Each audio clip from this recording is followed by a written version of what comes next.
Good afternoon. This is a Board of Trustees workshop of the McAllen Board of Trustees. This workshop of the McAllen Board of Trustees is being held today, Monday, February the 12th, 2024, at 4 p.m.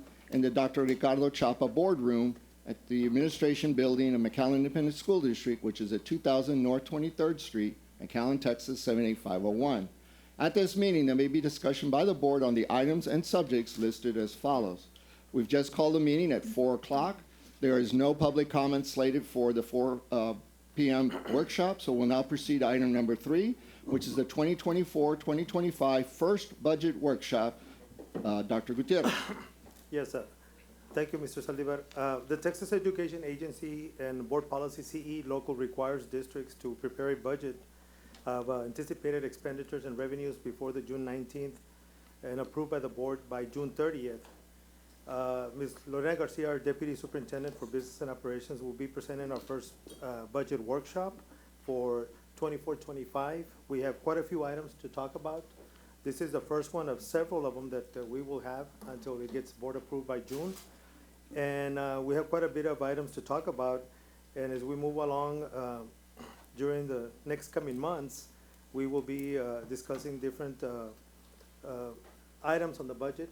For example, revenues, expenditures, staffing, and even looking at cost savings that we may need to implement in order for us to have a well-balanced budget by the end of by the end of June when the board approves the budget. So this is again the first one, and so we will be presenting on things that we're looking at and more discussions to come in the next couple of months. But I'm going to go ahead and turn it over to Ms. Lorena Garcia so she can go over the presentation of our first budget workshop and the items that we're going to talk about. All right. Before we do present Ms. Garcia, a couple of housekeeping. First of all, our board president is live streaming today, and you can see her on the screen, Board President Trustee Aliceda, and she'll be participating at this meeting as well as the next meeting through live feed. Also, another housekeeping, if we could, since we do have, as our superintendents mentioned, quite a bit of material for our first meeting to cover a broad area of subjects within the district as it pertains to the budget. If we can allow our Deputy Superintendent Garcia give her presentation, kind of set our questions aside and ask questions. If we're not able to complete this by the 5 o'clock meeting, we will recess this meeting, open the 5 o'clock meeting, and reconvene at a later point at the board's leisure to then complete our discussions on the budget workshop. If everybody's in agreement, we'll proceed that way. Everybody's in agreement? Fair enough. Deputy Superintendent Garcia, you have the floor. Thank you. Good afternoon, Mr. Vice President, members of the board, and our superintendent, Dr. Gutierrez. Tonight we're here to discuss our very first budget workshop for fiscal year 24-25. The very first thing that we're going to review is our student enrollment trends, as well as we're going to take a look back at some of the ESSER 2 and ESSER 3 projects and where we stand with those balances. We're also going to look at our fund balance and our budget requirements for the next coming fiscal year. We're going to take a look at our historical tax rates, and then Mr. Todd Miller will provide us some information on our personnel report. He will also go over the staffing guidelines and the compensation plan, and then we will close out our presentation with cost savings options. First off, we would like to start with our student enrollment projections.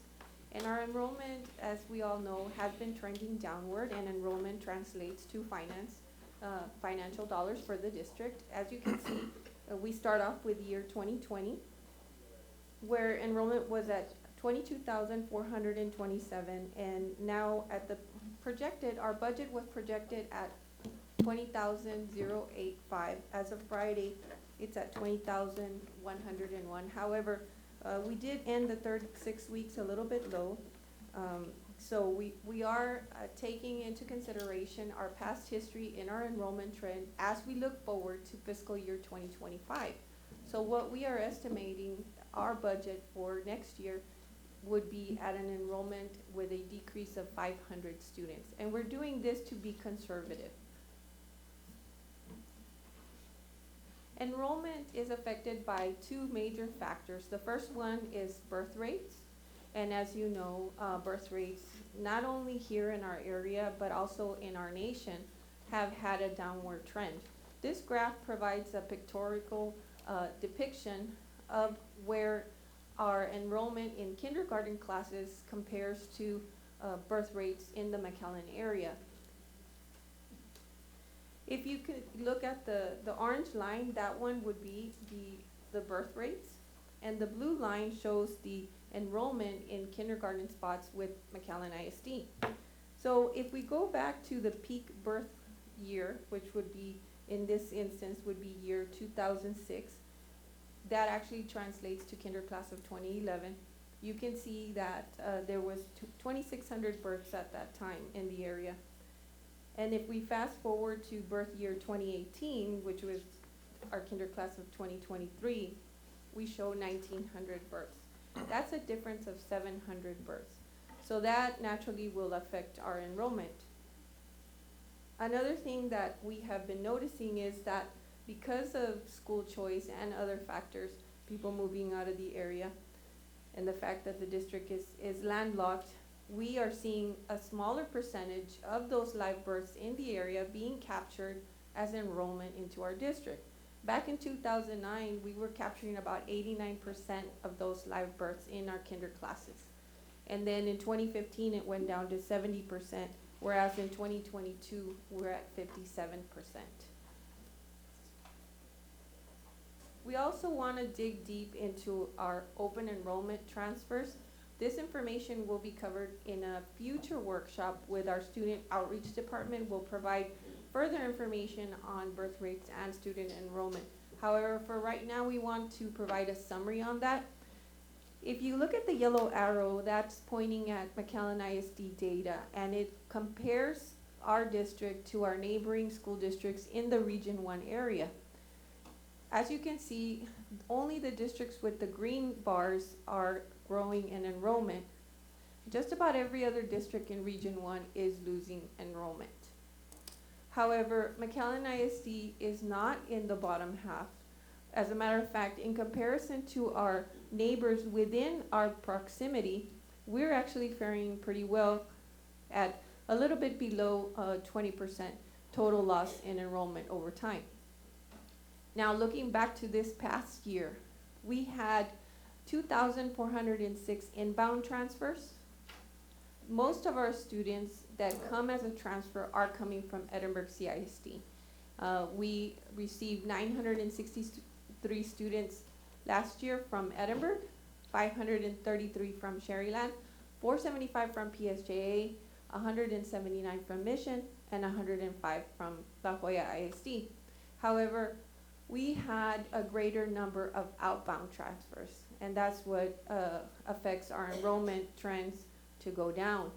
Our biggest competitor is IDEA at 2,479 students that are zoned to McAllen ISD that are currently attending IDEA schools. South Texas ISD is another strong contender at 531 and Vanguard at 407. In terms of the public schools, PSJA is at 232 and Horizon is at 231.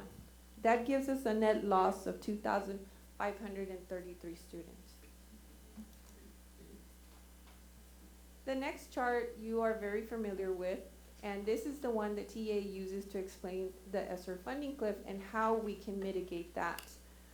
So TA has provided some recommendations on the use of ESSER funds and how to extend the educational supports for students that are suffering from learning loss due to the pandemic, but not only for that, but also to extend the use of ESSER funds so that those supports can be available beyond the grant expiration date. So TA recommends that we use for student support, learning recovery, and also we use those funds for future district financial planning.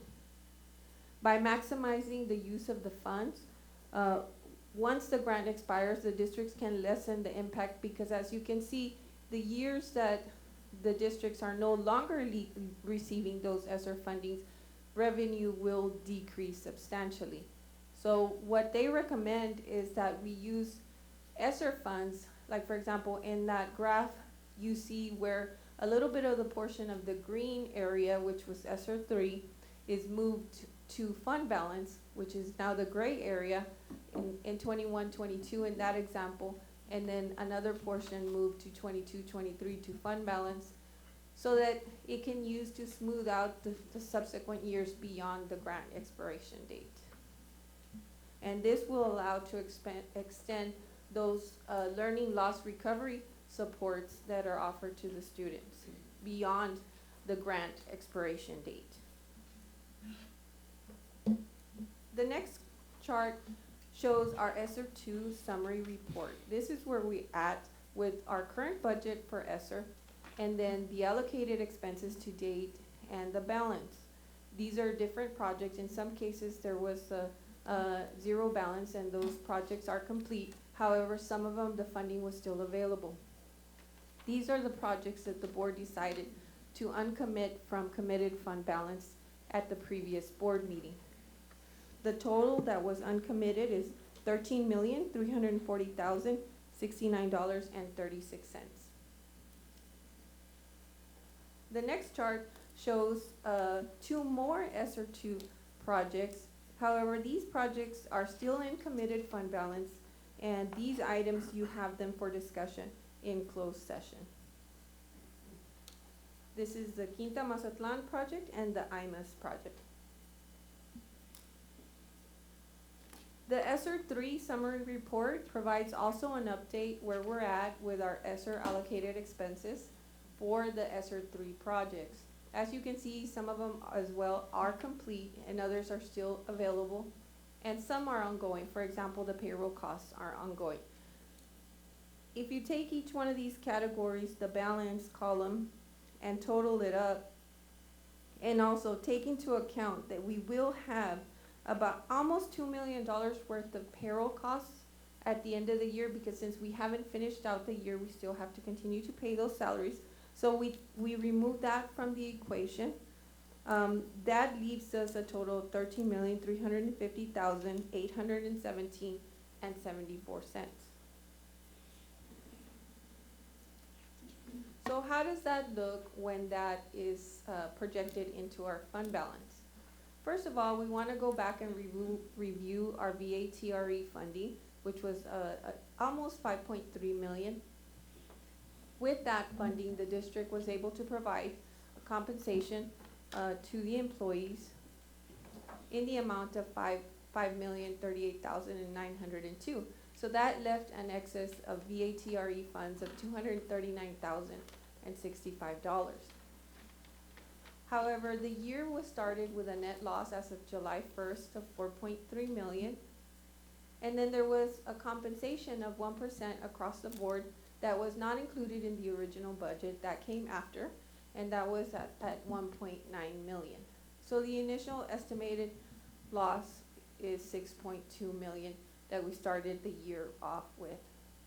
We add back in the surplus as the VATRE funding, and that gives us a total net loss of $5,964,863. As I mentioned earlier, we did see a decline in average daily attendance as of the third 6 weeks. It's about 77 ADA, and that totals out to a possible funding loss of $584,399. So being conservative, we want to add that, and that'll give us a total net loss of $6,549,262.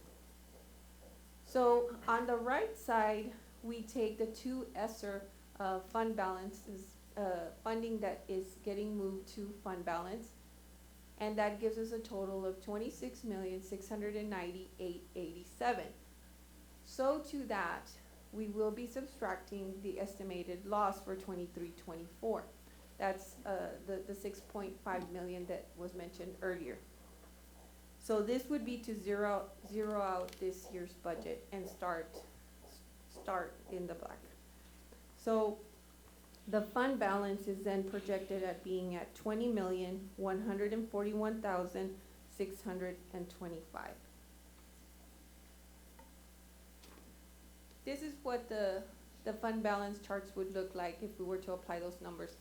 However, we're looking at the June 30th, 2023. As you can see, unassigned fund balance was sitting at 58 million, which was about 87 days of operating expenditures.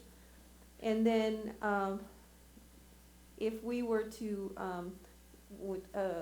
incorporate the ESSER 2 and ESSER 3 project balances into that figure, then now our unassigned fund balance increases to 78 million. So now we're sitting at 113 days. So that shows that graphically. Now, one issue that we are contending with is some of you may have heard that on a statewide basis, school districts are losing over $300 million in SHARS reimbursement. Our district is not unique to that. We are experiencing the same situation, and this chart provides an explanation on what those amounts. So the federal portion of Medicaid costs was calculated at 1.3 million. SHARS does charge a 1% administrative fee, which was $12,981, less interim payments that we had already received. So we received 1.676 million. Now, the proposed settlement that we received was at a negative 391,562, meaning that they overpaid us. When they paid the 1.6, they now are coming back and saying, well, you actually owe us 391. The original budget was calculated with estimating that we would actually gain $1 million. So not only if our appeal does not go through, which we currently have a request for informal review, which is the very first step. The second step is to file a formal appeal. We hope we don't have to go to the second step and we're able to recoup this funding. However, there's no telling how long this will take. So we felt that this is information that is important that we bring that to you. So in looking that, we're looking at a total loss of $1.4 million if for some reason our appeal is not successful.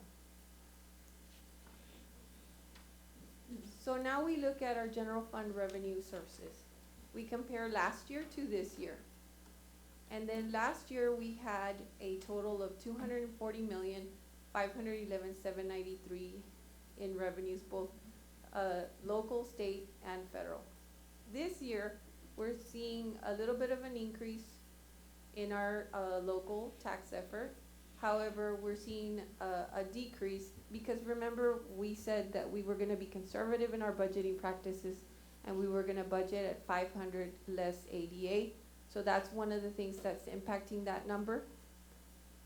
That gives us a total of revenue of 235,958,301. So we said, what do our expenditures look like for next year? Let's say we were to keep everything the same, staffing the same, not counting any one-time projects. That number looks like 249,744,333. So right now, we are looking at a projected deficit of 13,786,072. Now that number can be mitigated, and we have at the end of the presentation several projects that we are looking at to be able to further reduce that deficit.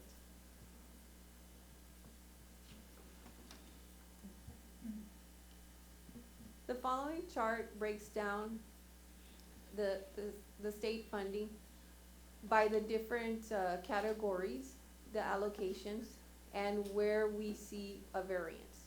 And in some areas it's increasing, others, the majority are actually decreasing. So that's where you see that decrease of 5.5 million. And this chart will break down the federal funds. And these are totaled out. There's a slight gain of 864,186. We did not include the grants that are not occurring next year, for example, the ESSER grants, the Texas COVID Learning Acceleration Support, and the ARP Homeless too. But those numbers are not in the total on top, but we listed them on the bottom for your reference. Now, the next chart just gives a history of McAllen ISD's 25-year tax rate history. And the purpose of this chart is to illustrate how tax rates have decreased over time.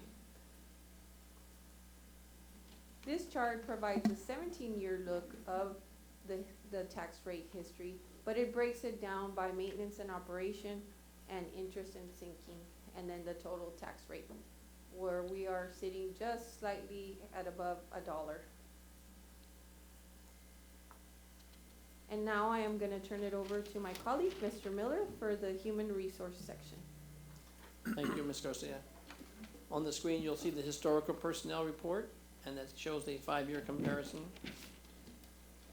Beg your pardon, a 6-year comparison. Thank you. This is the total staff went up by 57 employees between 22-23 and 23-24. And in those areas, the teachers went up from 2051 to 2058. I beg your pardon, read it wrong, right? Teachers went up from 1499 to 1526, so a climb of 27. We also saw some decreases. The professional support, campus administration, and central administration went down slightly.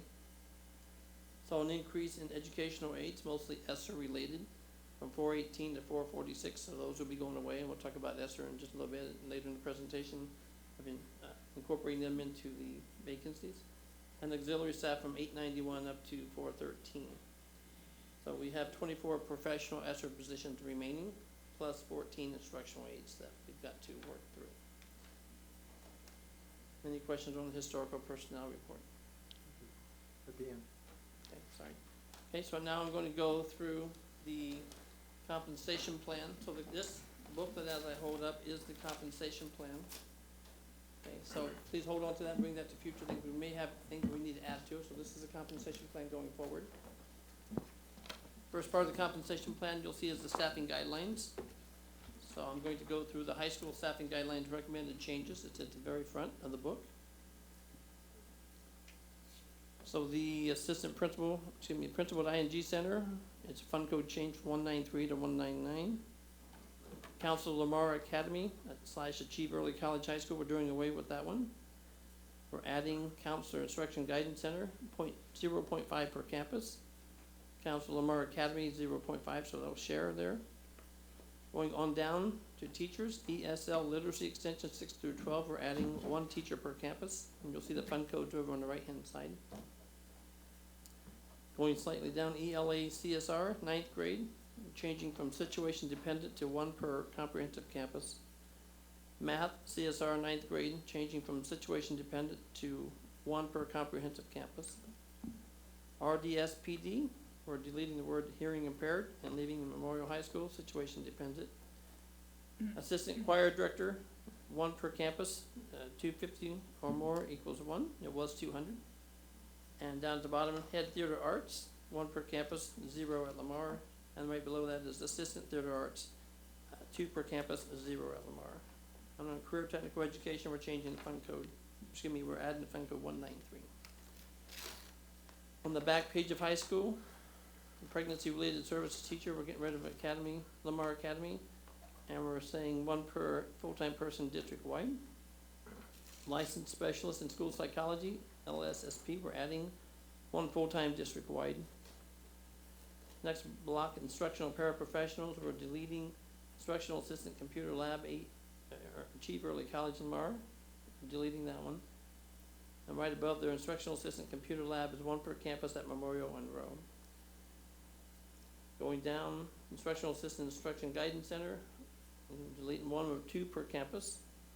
Instructional assistant deaf interpreter, RDS PD, situation dependent. And in the same block, instructional assistant special education situation dependent. Sliding on down the page, supplemental professional, specialist college and career readiness, 1 per comprehensive campus. Specialist social emotional learning, it's 1 per vertical team. And the campus testing coordinator, 2 per comprehensive campus, 1 per campus at Lamar Academy. And under our supplemental paraprofessional, the fund code is changing on the instructional assistant technology support, thank you, from 193 to 211. Top of the next page, they're changing the fund code, the days, I apologize, for child nutrition workers from 221 to 187. And that is it for high school. I'll move on to middle school staffing guidelines. Under teachers is ESL literacy extension, 1 per campus. This is the choir director assistant, 1 per 100 plus students. Literacy classroom size reduction, 6th grade. Situation dependent, 1 per 18 students, different fund code. Math classroom size reduction, 6th grade. Situation dependent, 1 per 18 students at Travis. And instructional coach, 1 per campus at Travis, Brown, and De Leon, adding De Leon. And down at the bottom, deleting average, situation dependent. Back page of middle school staffing guidelines. At the top, under instructional paraprofessional, deleting the ESSER behavior technician assistant. Going under supplemental professional, deleting the ESSER student learning facilitator. The master teacher content specialist, it's a stipend now, deleting that one. Instructional coach literacy secondary 6 through 12, 1 district-wide. Instructional coach math, adding secondary 6 through 12, 1 district-wide. Instructional assistant parental involvement, 0.5 per campus at Brown and Travis. The fund code is changing on instructional assistant technology support from 193 to 211. And we're deleting the ESSER certified medical assistant. And down at the very bottom, child nutrition worker changing from 221 to 187 days. Moving on to elementary, staffing guidelines, kinder classroom size reduction, class situation dependent, excuse me. Changing the name from special education PPCD for 3 to 5 years, changing that to early childhood special education, ECSE.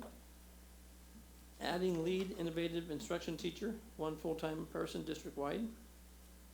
Deleting K2 early literacy interventionist. Right below that, RDSPD, hearing impaired, Escondone and Roosevelt. And right below that is ESSER instructional coach, we're deleting that. And the next box down, instructional paraprofessional, excuse me, we're deleting the ESSER instructional assistant kinder down at the bottom. In the next box, secretarial clerical paraprofessional, for the student data clerk, it's 1 full-time person. Instead of 500 plus equals 1 person. The next block is supplemental professional, adding instructional coach science interventionist, 1 person district-wide. Instructional coach writing 3 through 8, 1 person district-wide. And I overlooked literacy coach as changing fund code from 193 to 211, sorry. And we're deleting the next 3 is instructional coach reading interventionist, the ESSER student learning facilitator, and the ESSER intervention counselor.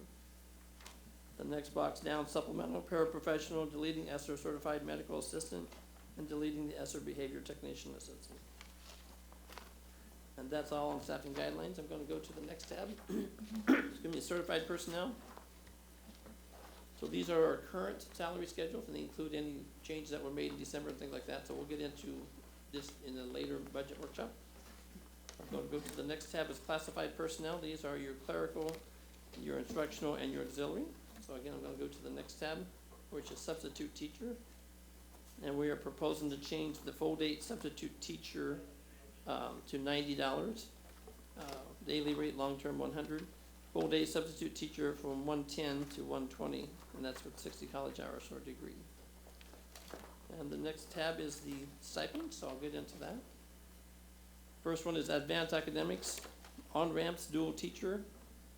And we're changing it, proposing to change it from $100 to $150 for on-ramps and also STC dual teacher at the top. And then down toward the bottom, we added, you'll see in yellow, 23-24 and the 24-25 school year. Last year it just said 23-24. Flipping the page, you'll see athletic programs. Down at the bottom, we're deleting the extra days and adding extra days will be paid at teacher daily rate or $300. Next page is CTE, dual enrollment. Proposing to change that yearly stipend to $150.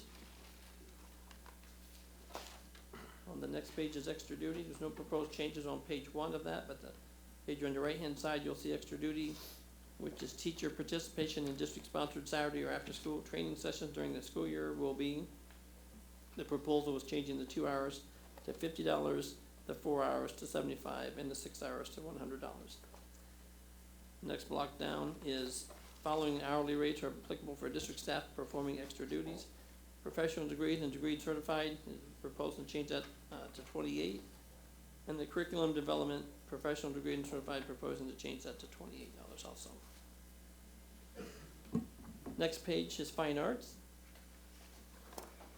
Deleting the theater arts director at Lamar, removing that. And mariachi director, proposing to change that from 15 extra days to 25, and the yearly stipend is $11,500.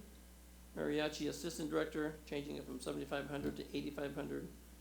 Removing the Conjunto Tejano program altogether, and right below that, dance folklorico director is proposing to move that from $7,000 to $8,000. And the next section down there for middle school, assistant orchestra director, changing that from 3 positions to we only currently have 2 positions in that area. On the right-hand side is your grant-funded programs. I'm going to jump all the way down to state and federal programs. Proposing to add teacher, coach literacy, the stipend for 10 extra days. And you'll see on the right-hand side, this stipend will actually depend on the years of experience of the teacher. Currently, that's $3,600, okay. Deleting instructional coach reading intervention is right below that. Dropping down to Title II, Part A, content specialist teacher, and that's 12 positions for a proposed stipend of $3,000. Flipping the page to grant funded continued, you'll see at the top, that's all ESSER, so that grant is ending. And now at the bottom is UTRGV, Project Mental Health Service Access, and it's effective grant from 23-24 all the way through 27-28. It's a 5-year grant. So these expenses are reimbursable by the grant. Next page is the Regional Day School Program for the Deaf, and the change strategist, RDSPD, changing it from 2 to 1, and then taking that position and making it a supervisor that was added this year in 23-24.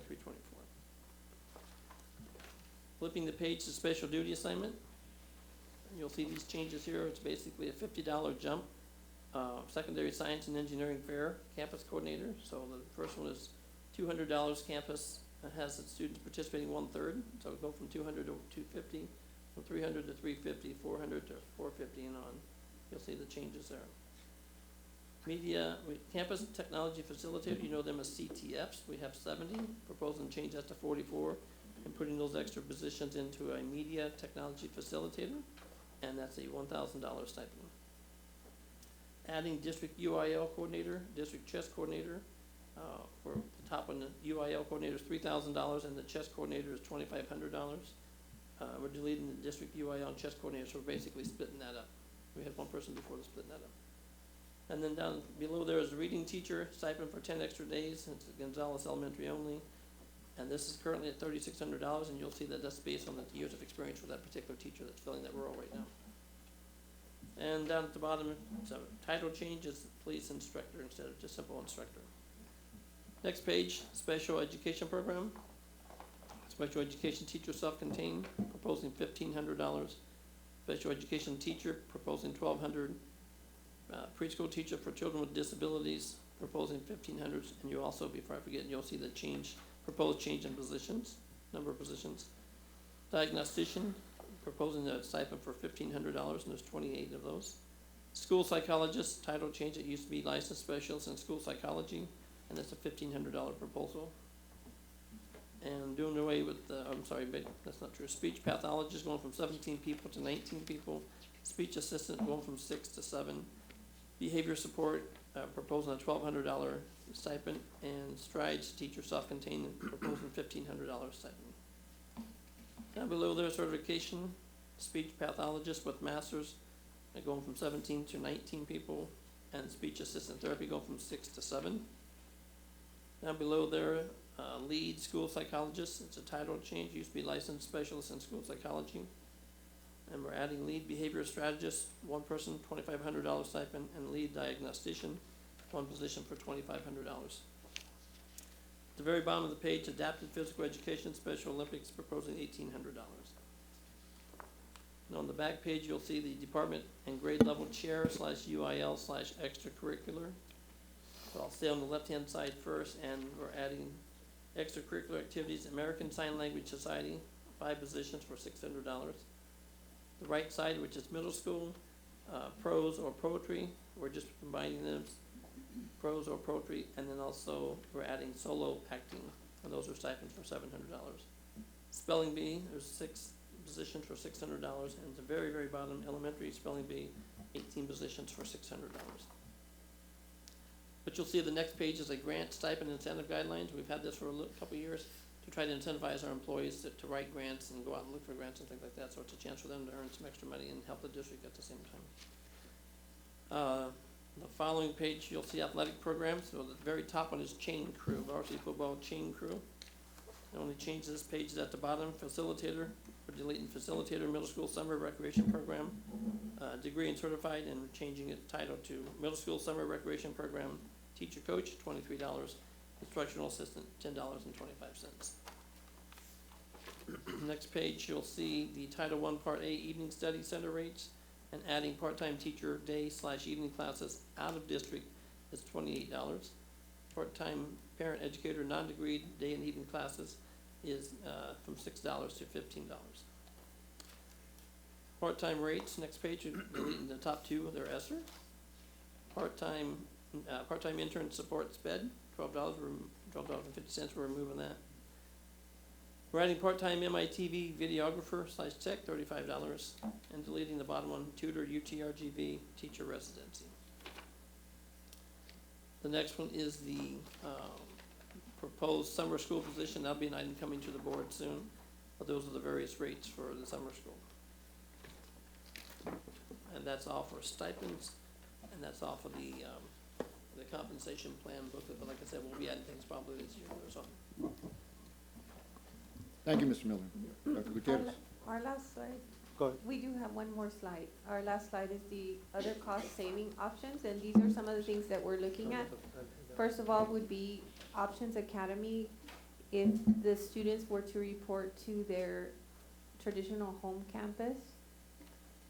The second one is reduction in staff travel and a reduction in overtime.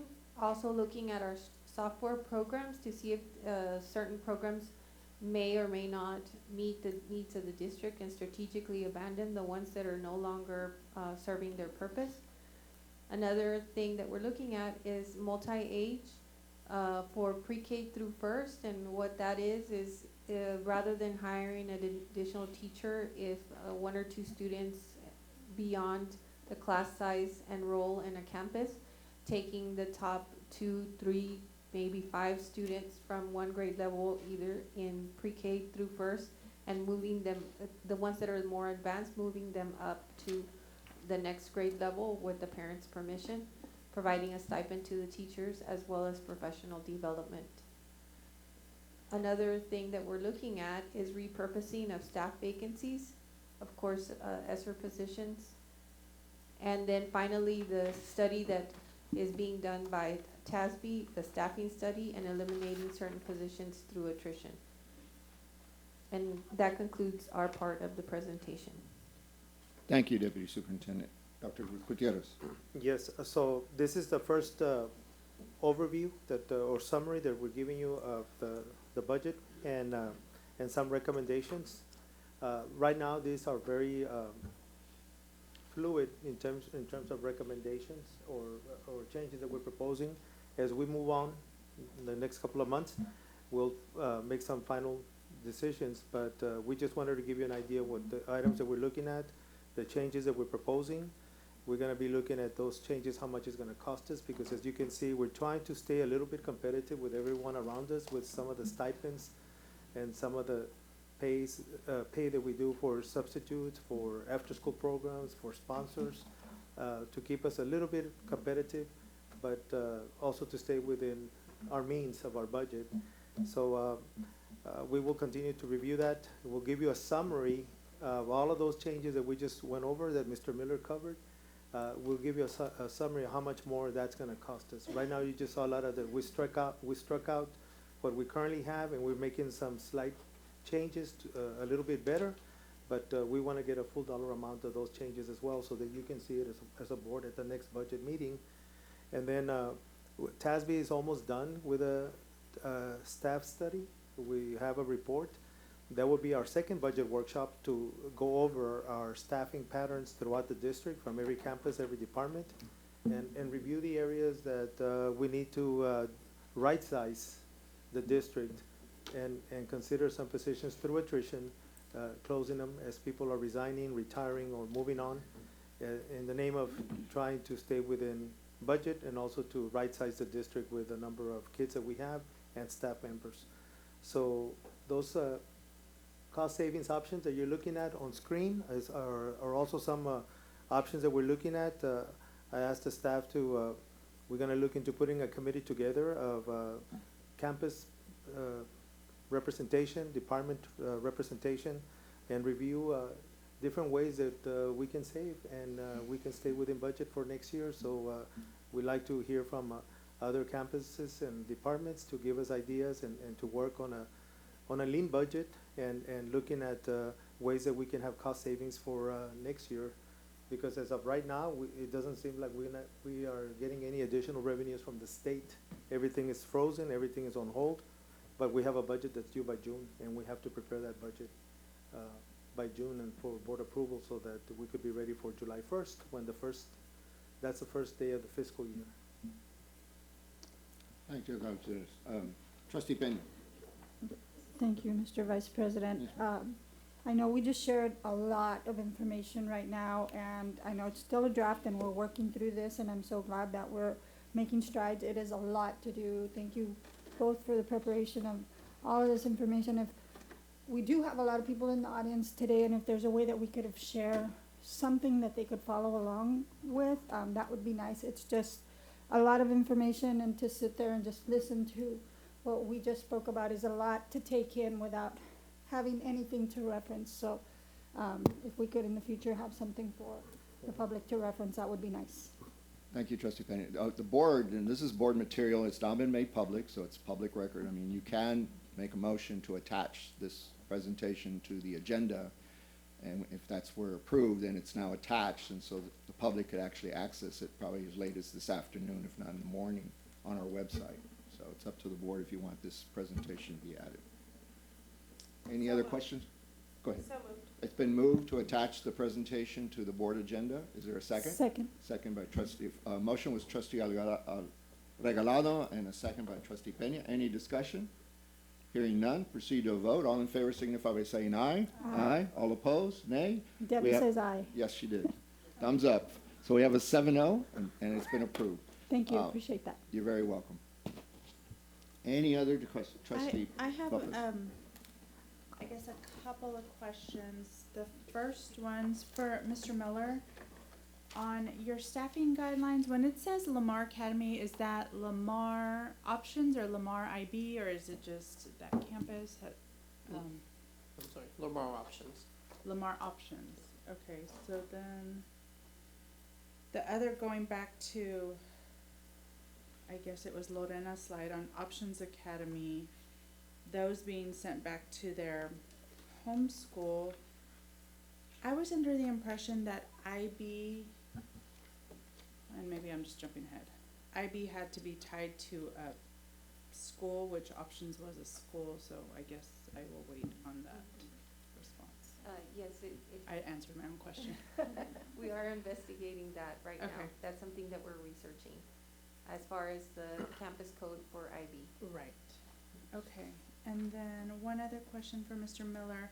I know there was a lot of ESER positions deleted and positions added. Do we have like a net change in how many we're proposing would be deleted versus how many we're be adding? I don't have that summary, but I'll get that for the next. Okay. That's what I'm saying, that we're gonna have to We're give you still- a summary of all Yeah. those changes, cause they're all kinda like spread out throughout the whole- plan. Yeah. So what we're gonna do is just put all those changes in one summary report. How many are going to be deleted, how many are we adding, and how much are we changing those increments? Right, those costs. And then of how the- much is it gonna cost us? Perfect.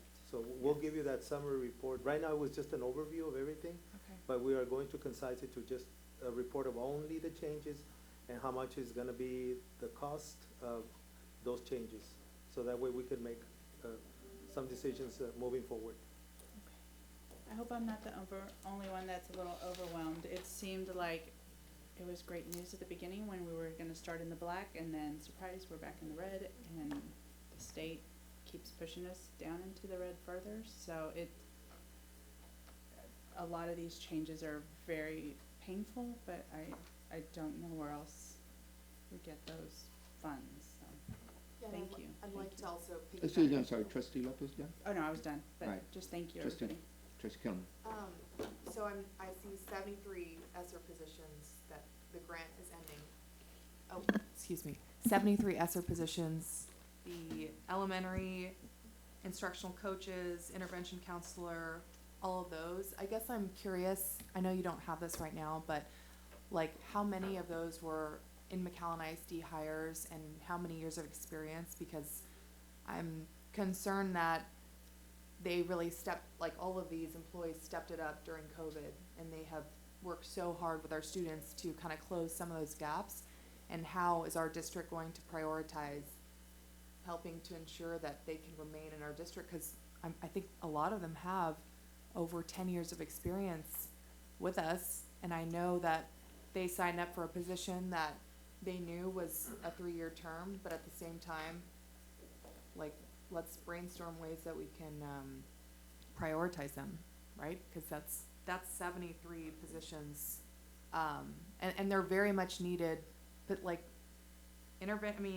literacy coaches for kinder through second and grades 3rd through 5th, SPED, other literacy, those are big positions that are necessary. So. We Just up for definitely, discussion. we're definitely looking at vacancies that we currently have, and if any one of them can fit in, we're giving them a priority to see if we can move them into those positions, so that, because we know that ESSER is ending and those positions are closing, so we're trying to make it a priority to see if there's vacancies and they qualify to give them an opportunity to apply and consider those positions. Some of them are opting not to apply at all.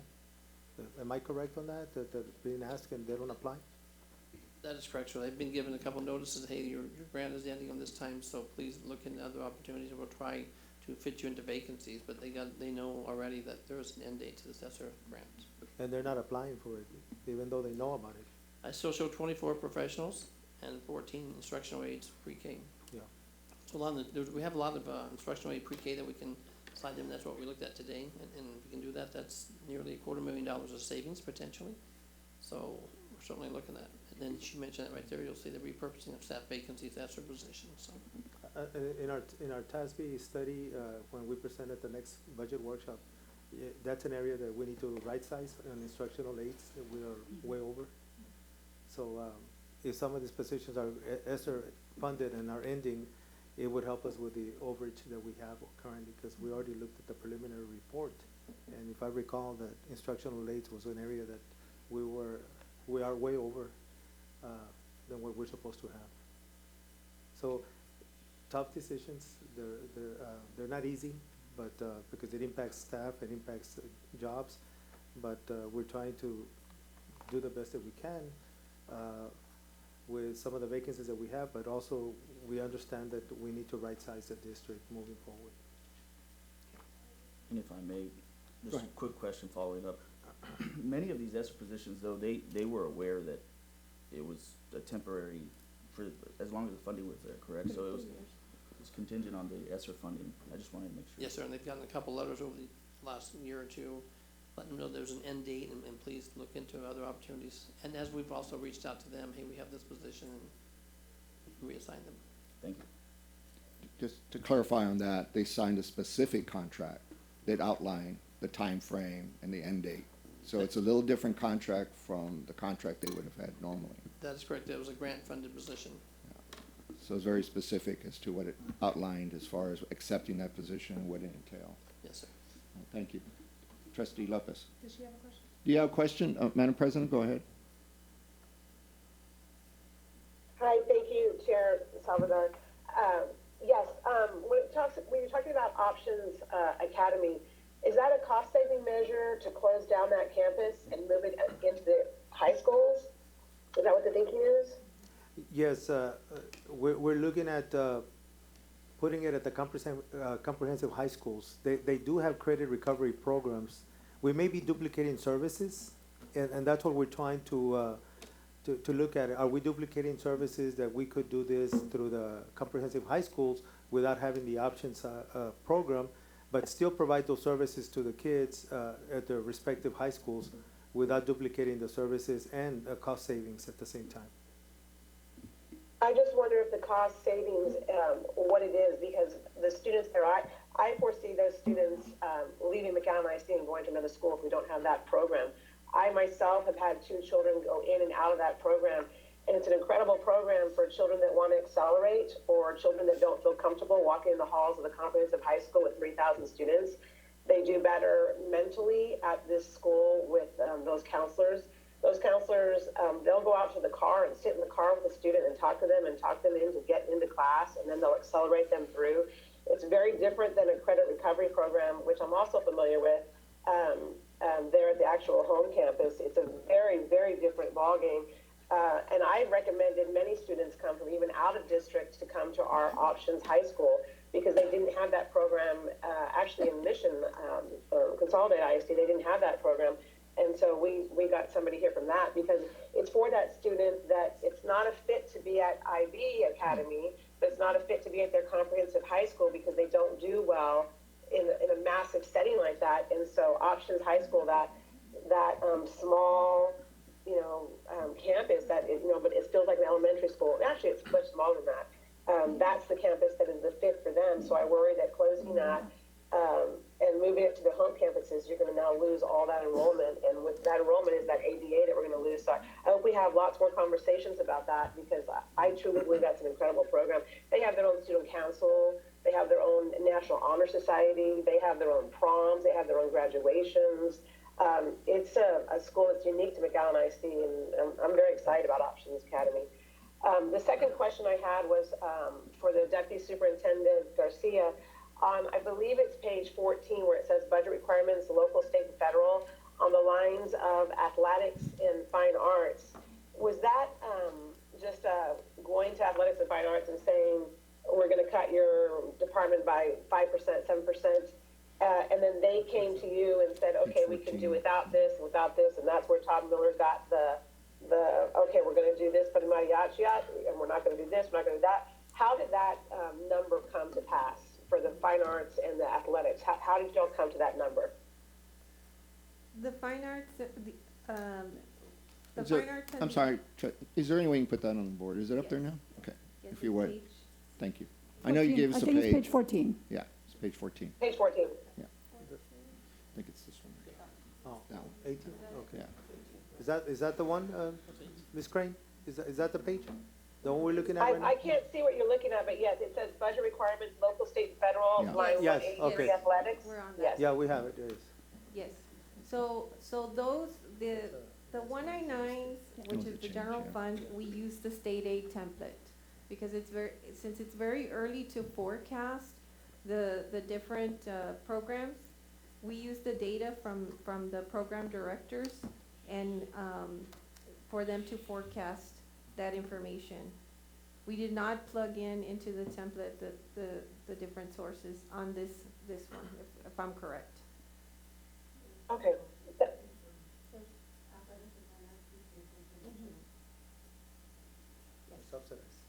We subsidize. We subsidize. We subsidize athletics and fine arts. We're just looking at a comparison of the cost for this year to next year and see how we can manage to work with a little bit less than what we currently are operating with.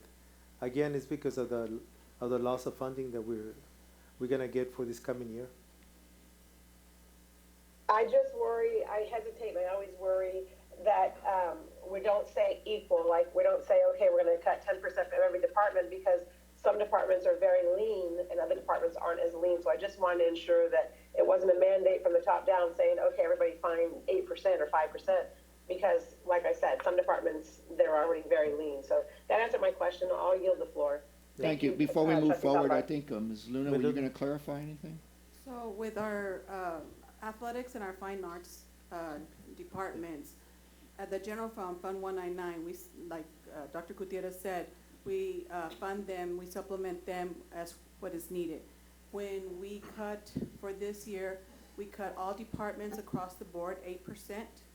So each department, including athletics and fine arts, were cut 8%, but that includes all departments within the district. And Ms. Nolan, just to follow up real quick, just to be clear, it's not a mandatory 8% per se. Like you say, each department has to find where they may have duplication, they may have waste, they may have Correct. other issues. Correct, so Okay. most of this money was set aside, and we're trying to get them to be able to see where can they supplement their, you know, okay, we're not gonna buy this amount of supplies because we need to fund this software program, or, you know, they were asked to try to figure out how to be able to work with this small budget. But we look into that, and we help the departments if needed. Yeah. Thank you. And I just want to remind the board, that's why I want to have that committee of representation from campuses and departments to look at the different options that we're looking at, so we can get input from everyone as much as possible as we move on, hear out from the campuses, hear the departments, and see where we can all come together and look at how we can save and reduce that deficit that we currently have for next year. But obviously, we need input from everybody. It's not just gonna be from myself and my cabinet looking at it, but it will be looking at it from a committee of different departments and campuses represented. So that way, there's input from everyone, but at the end of the day, I think the mission and our objective is to look at cost savings, and so that we can reduce that deficit. Now, we have several folks that have picked to speak, and we have, in the order right now, is Trustee Lopez, Trustee Peña, and Trustee Regalado. We only have 3 minutes. If you're all in agreement, we can go ahead and recess this meeting, and then we can reconvene at a later point where we are in the next meeting's I progress. like my time to either or. I just had a statement. Go ahead, Trustee Lopez. So I know we talked about, or you mentioned, the overstaffing in aides, but I know there was a recent, I guess of last year, Region 1 report that showed an overage in central office as well, and I know there was some clarification that maybe it was a coding issue, how we were coding some of the campus staff as central office, and so I'm hoping that we can look at that as well to make sure that we're not only taking from the campuses, but also that we're taking a good look at our central office and administration staffing as well. It's a comprehensive report across the district. Okay, Thank you. Trustee Regalado. So just a couple of comments. Speaking to what you just said, Dr. Gutierrez, about having the community or input from each of the campuses, I think everybody can see that we have really heavy decisions to make, and things are going to have to be cut. I don't know if it's appropriate or not, but I think I would like to see parental or community involvement to the extent that it's possible, because we're going to be making decisions across the board, whether it's athletics or fine arts and education. I mean, everybody's going to be impacted, and I think it's important that we include the community to share in how we're going to make these decisions and what's important to our community. And then to speak to briefly what President Eliseda said about options, and I think this goes across the board, in my opinion. I would really like to see what the cost, for example, with options, right? How many students are we servicing there? What is the ADA that we're obtaining from those students? And how would that impact, like, if they went back to their home campus and we had to assume the worst, that we lost all of those people because they don't want to be at home campus, what would that cost the district, and how are we impacting those kids negatively? And I think that we need to I would really like to see that on every, maybe not every budget item, but those projects, right, or those special programs that we have, because I think at some point need to be a district that's really focused and offering the great things that we can offer, and maybe not be so widespread on what we're doing if we can't seem to sustain that long term. Any I have other other comments? questions, but Go ahead. I'll leave them for All next right. time. Go ahead, Trustee. Can we recess and then come back and reopen it after public comment so that we can continue this discussion just for a little short bit, because they did prepare a lot for us. Rather than the chair calling a recess, I'd rather have a motion and a second, and let's vote on the recess. So do I have a motion to recess at this time? So moved.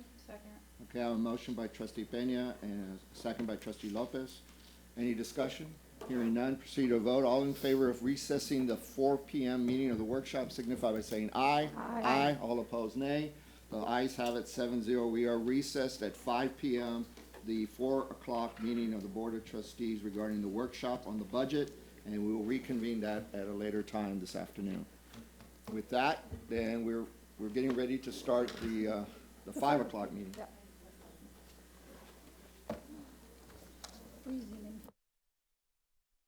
This is the board workshop of the Board of Trustees in the McAllen Independent School District, which started at 4 PM today, Monday, February the 12th, 2024, in the Dr. Ricardo Chapa Boardroom, Administration Building of the McAllen Independent School District, 2000 North 23rd Street, McAllen, Texas, 78501.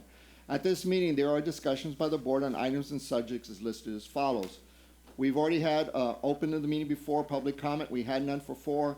We now go back to item number 3, which is the 2024-2025 first budget workshop. Dr. Gutierrez.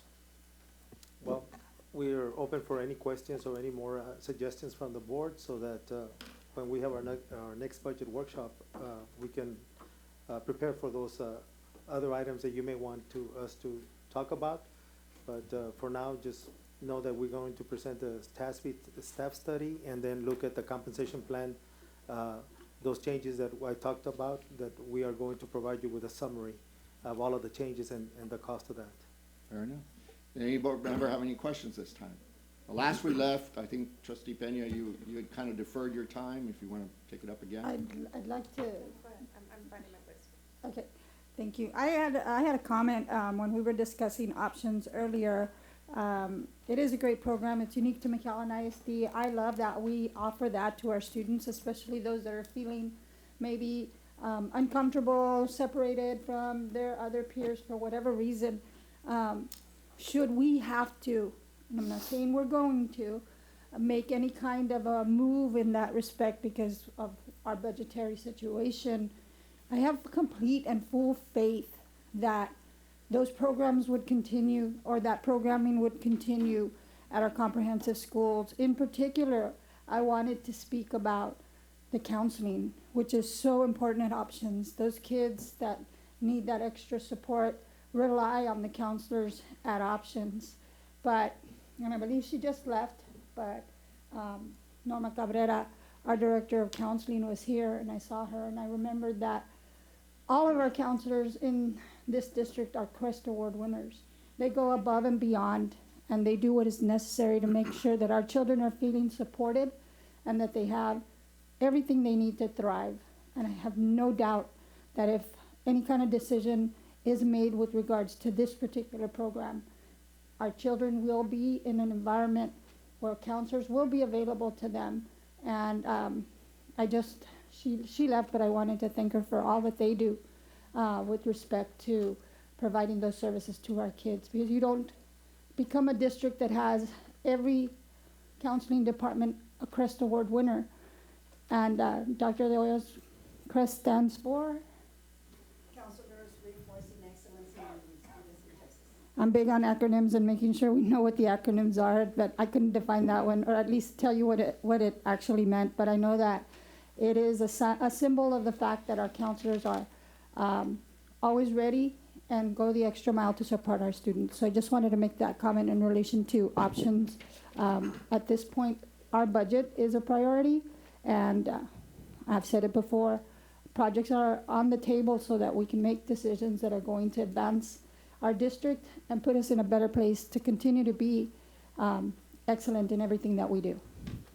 Thank you, trustee Peña. Trustee Reglado. Yes, very briefly. So with regard to the stipends, I'm obviously in support of those teachers that take on that extra role.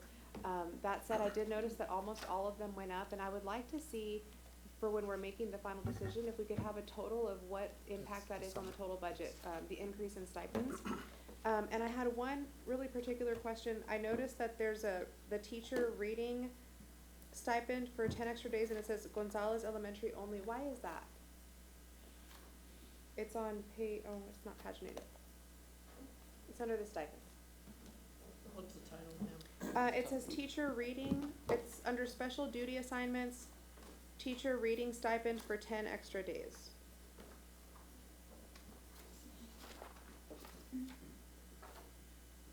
Was it an ESER position? No, That, it's, Ms.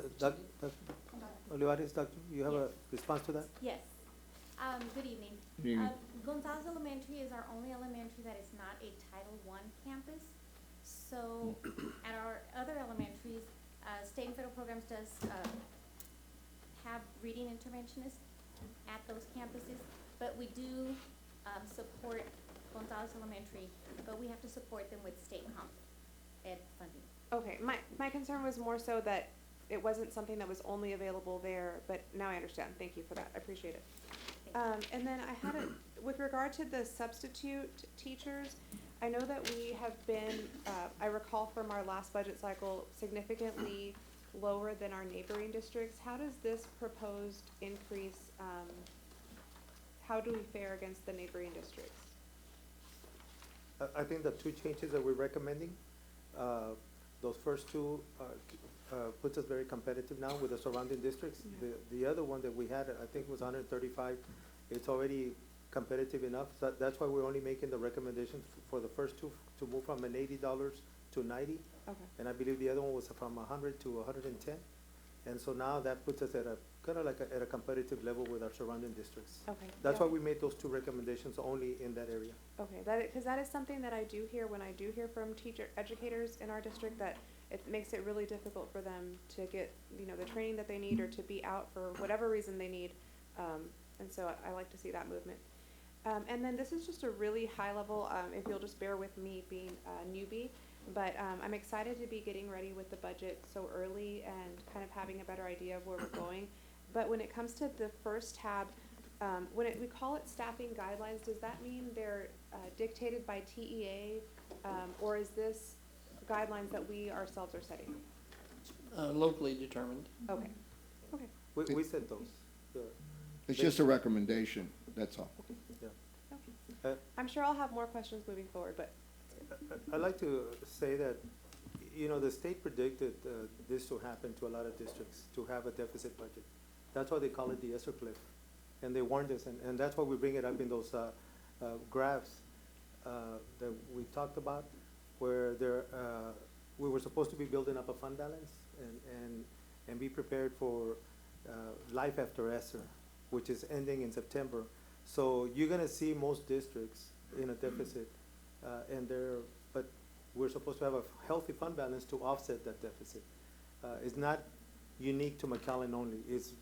You're gonna hear it a lot in the next coming months, especially in the summer when most of the districts have their budgets due in August, and they haven't started this budget process until later on. Ours is now because our budget is due in June. But you're gonna hear it a lot across the state, how we have deficits, but we should have a fund balance to offset those deficits. And we're waiting for the legislatures to release the additional monies that we're waiting for, but those are on hold, and we don't know how long that's gonna take. But it's not gonna be unusual to hear many districts operating with a deficit budget across the state due to the holdup of the monies in Austin. I'm sorry, I said I was done, but there is one question that I don't want to miss.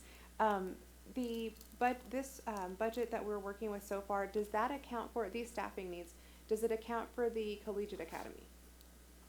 No, but theoretically speaking, the staff follows the kids. So we're gonna be moving kids over there.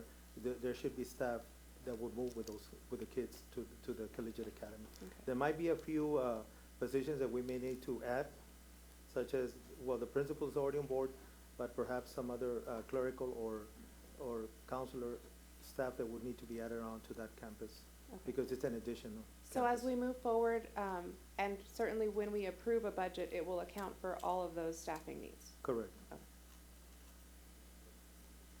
Any other questions, comments? Trustee Aliceda, Madam President, you have the floor. Yes, thank you. I just want to make sure that when we have these budget workshops going forward, that we're very cognizant of the per student cost. I know I brought up fine arts and athletics earlier, but when Ms. Luna said that we went across the board and we cut a percentage, that's kind of based on the false assumption that everybody's already funded equitably.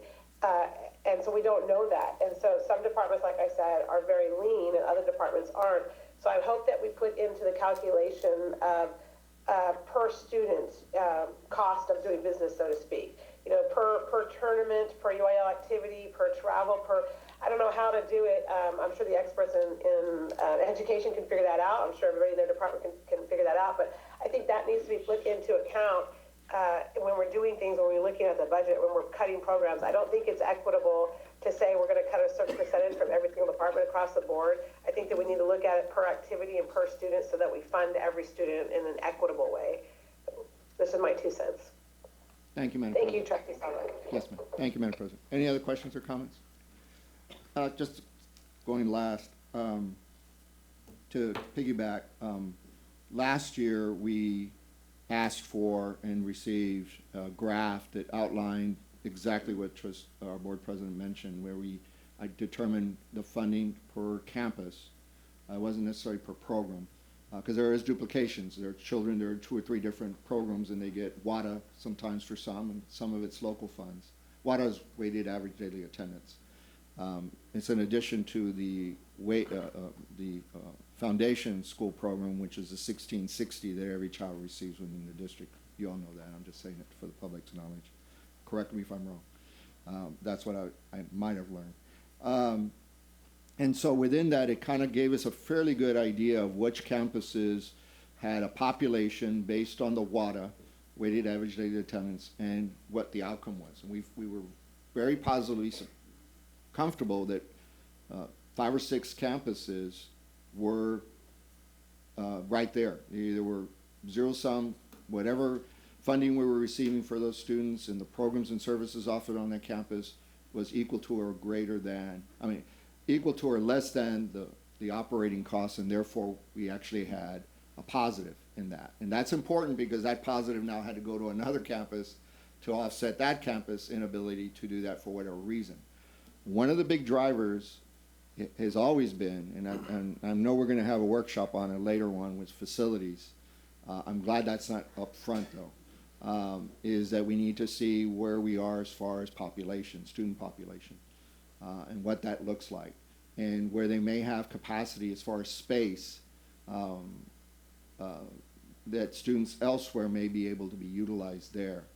For example, the options. If for some reason we can't do moving forward the way it's structured today, and it's structured very different from when it was really originally started.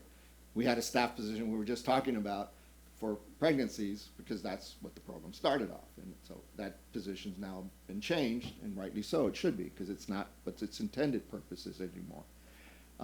But there may be another place as we move forward for those students in other space available somewhere else, and still have maybe a transition period. The other concern that, talking about concerns, is that we have to make sure that we are, again, attracting and retaining quality staff. So in my mind, we have to, and I'm glad to see the board asked back in June that we have the staffing discussed at the very first or second workshop, and that seems to be the case. This one had to be what it is today. I will say it's the most comprehensive first budget workshop we've ever had since I've been on the board. It covered everything, and it needed to. So we had a snapshot at a high level of what we now needed to get into. But as far as staffing, I like what a surrounding district, and one of us sitting at this table in front of me came from that district, and I've been following it for several years as to what they were able to do to shift their M&O to dealing with staff.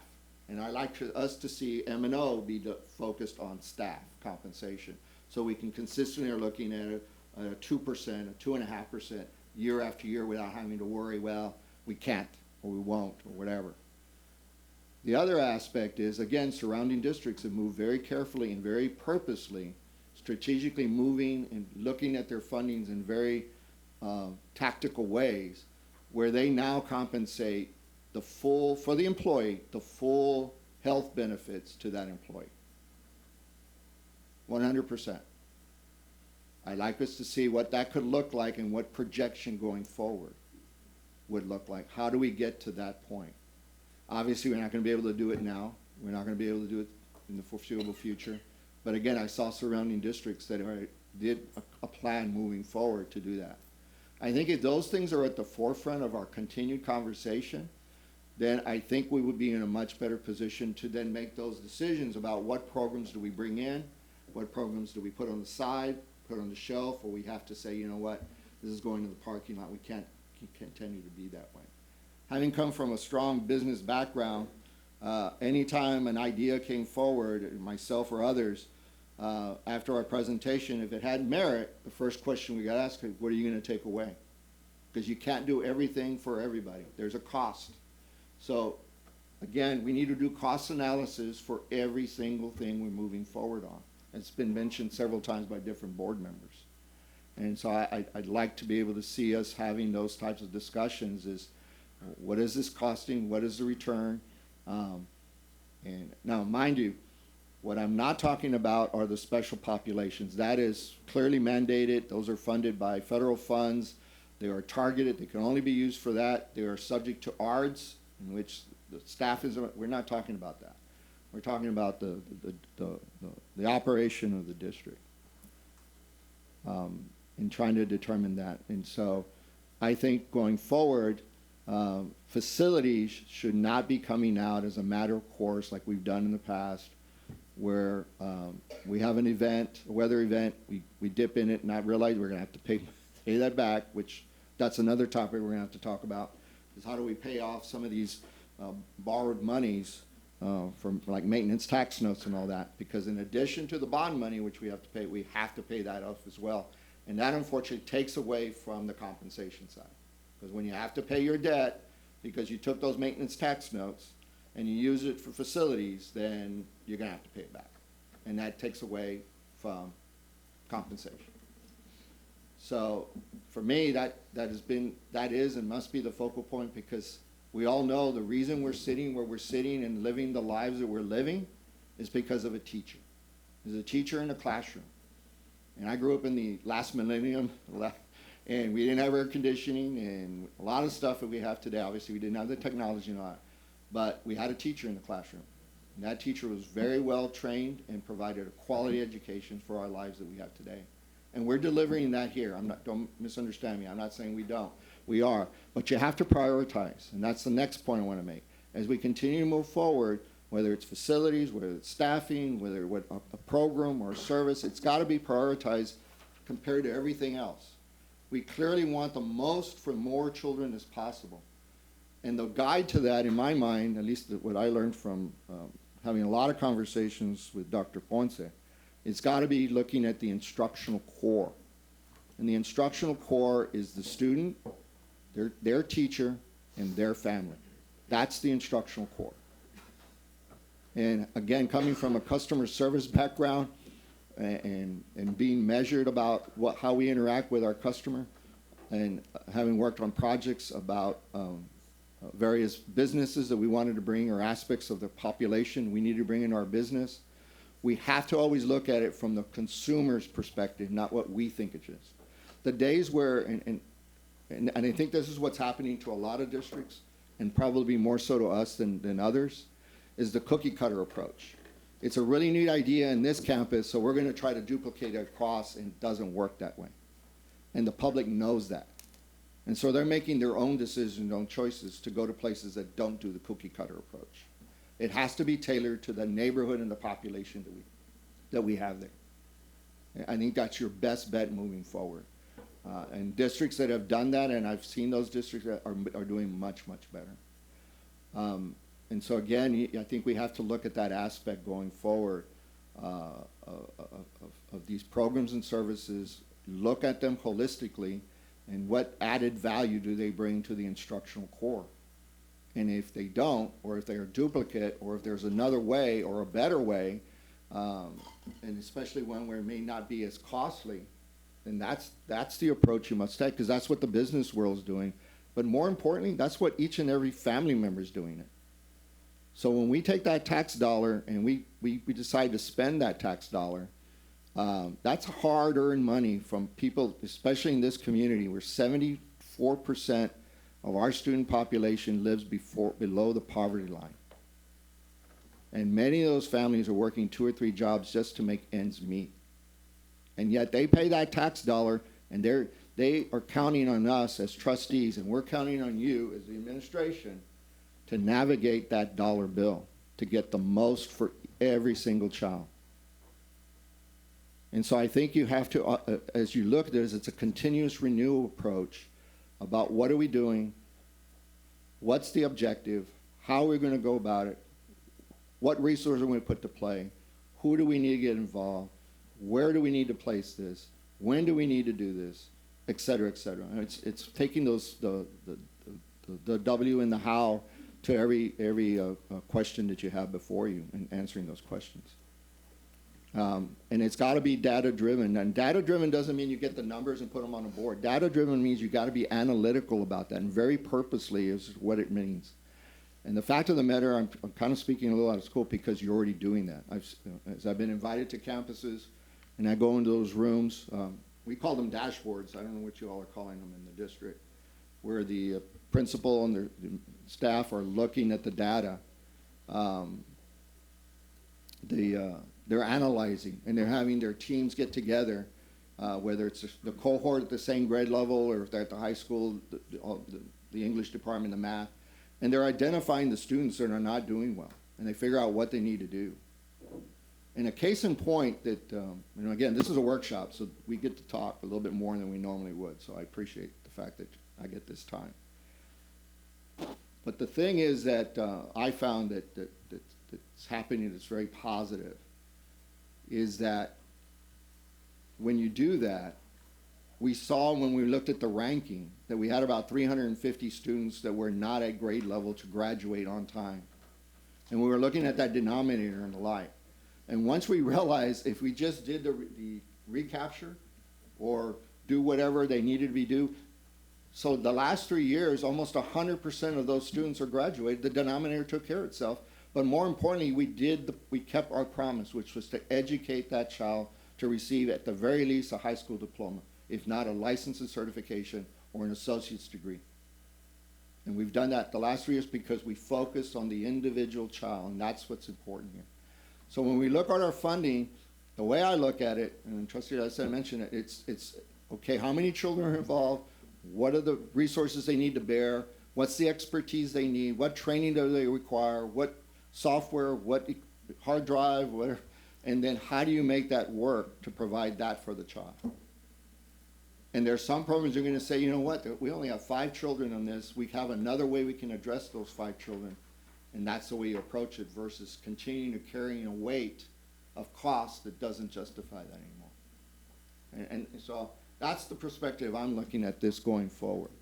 And I welcome the opportunity to continue to have those discussions with you under those parameters that I'm looking at through the lens of. Is I want to truly, not just a slogan or a thought. I want to be able to say, you come to McAllen ISD, you're going to consistently get a 2.5%, 3%. We're going to pay your health care for you, the individual that works for us, not your family. That would be a different rate. But I think if we aim for that goal, I think we can attain it. Because I can recall being in this room when I first started, and we were talking about a 1% moving from 94 to 95% and the dropout rate, and we were celebrating because it was 1%. And it's something to celebrate. It's an improvement. It really is. But from our end of it, from the business perspective, it's 100%. And I was told, no, it's never going to be 100%. Well, guess what? It is 100% today. Right now, we're at 0.7% dropout rate compared to 5% 12 years ago. That's the dropout rate. Closing the gap, I think we're in a single digit, if below that, consistently within the district. So, and I may be off on these numbers, I get it, but I know we've made great improvements. I know in Dr. Hoyle's area, when you were looking at 100% within your counseling department, and at first, you said, well, we're going to do it. Well, guess what? Because that was your goal, that you were going to do it, guess what? You did it. Because if your goal is 100%, then you'll get that. And for me, the consistent, one of the issues, another one, that I like to see is why are we consistently at a 20% not either meeting goal, the meeting grade level, or not even approaching grade level. Consistently, we're 20%. Now, That's not unique to McAllen. Every district's probably in between 20 and 25% of their elementary kids that are not meeting grade level. And I know it's a challenge because it's not the same cohort and you have people coming and going. But I think if we continue to look at that more closely and identify those, that's foundational for what happens in middle school and high school. So we kind of need to see why are they may be approaching. I know we're doing much better than we were, but we still have a consistent number that they're not at grade level or approaching grade level or meeting grade level. Those are kind of my thoughts in general. I know I've kind of said a whole lot, but there was a lot on the table here, and all these elements that I mentioned are within this discussion and what is to come. And I think if we do that going forward in our discussions, I think we'll be in a much better place moving forward to remain to be McAllen ISD and be a strong district and a district of choice. So thank you. Any other questions or thoughts? Mr. Vice President, I'd like to adjourn the workshop. Thank you. We have a motion to adjourn. Do we have a second?